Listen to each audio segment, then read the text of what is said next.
Basic systems. I used a MacBook by Apple for working on its certified apps such as Pages, Keynote, Final Cut Pro, Logic Pro. I learned all of the shortcuts for the apps, for example, B means blade in Final Cut. I also used Apple's iPhone for recording voiceovers, taking pictures when location scouting, and staying in touch with my media group. Research and planning, websites. We use Google as our search engine as it's so user-friendly, and a selection of websites for development into genre, target audience, distribution, how-to videos, and for researching logistics. For example, when doing the drowning scene, I read articles on Wikipedia and watched YouTube videos on the logic of drowning, how to make it realistic.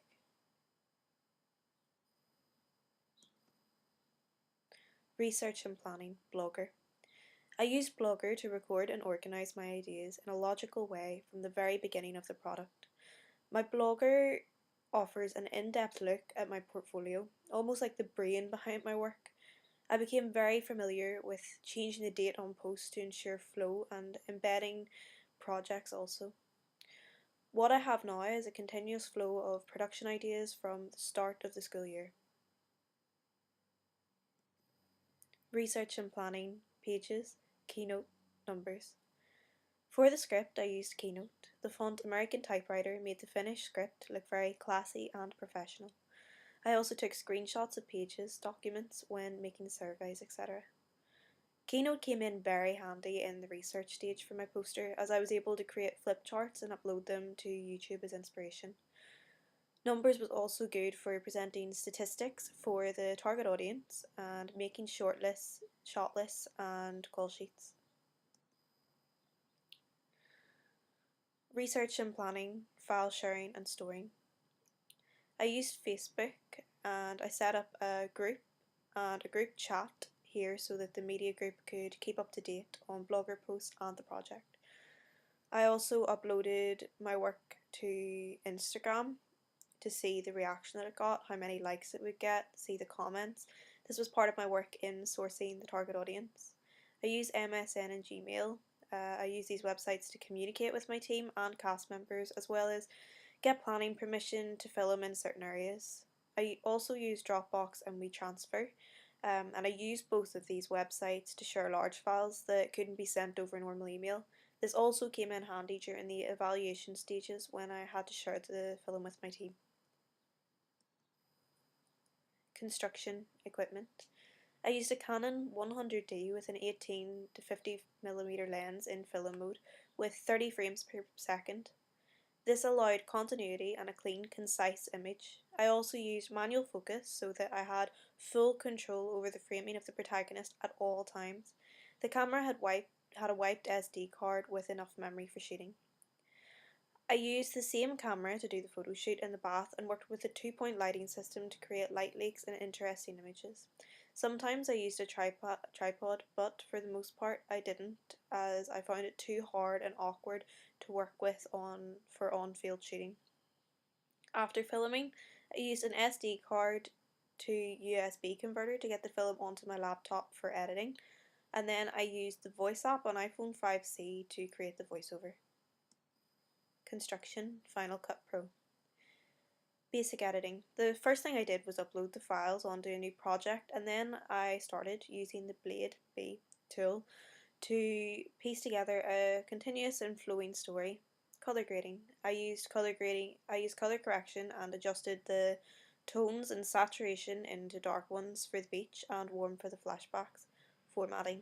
I used the letterbox tool and transformed my film into the ratio 3:55 to give it the film look.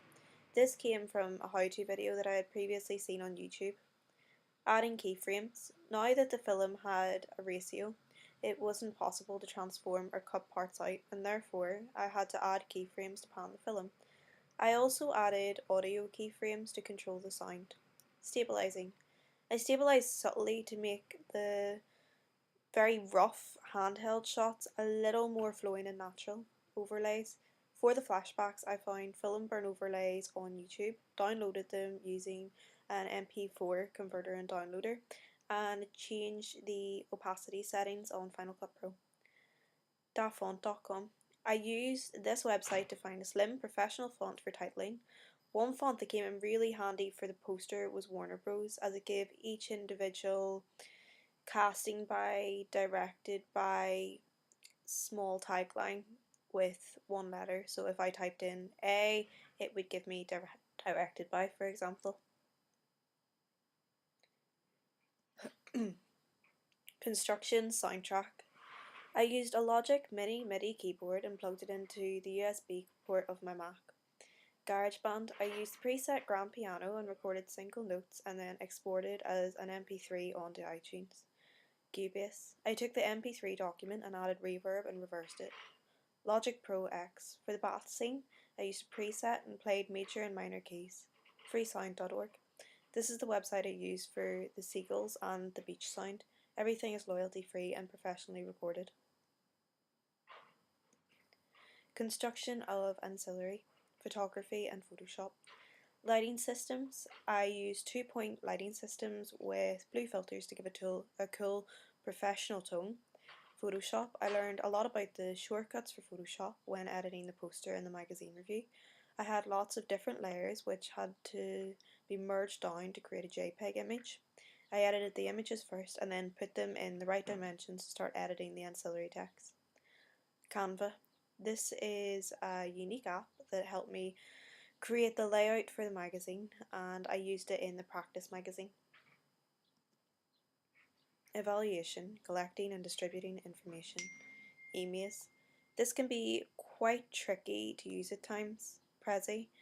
I try to keep the Prezi as short, interesting and factual as possible.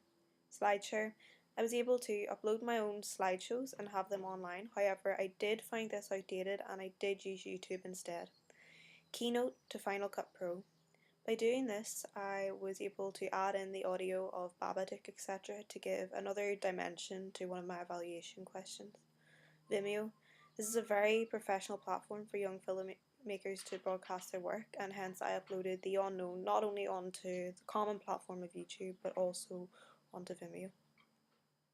QuickTime Screen Record. I did this when making the poster to give insight into how it was made, and then I uploaded the final product onto YouTube. SoundCloud. This was good for storing audio ideas and soundtrack ideas throughout.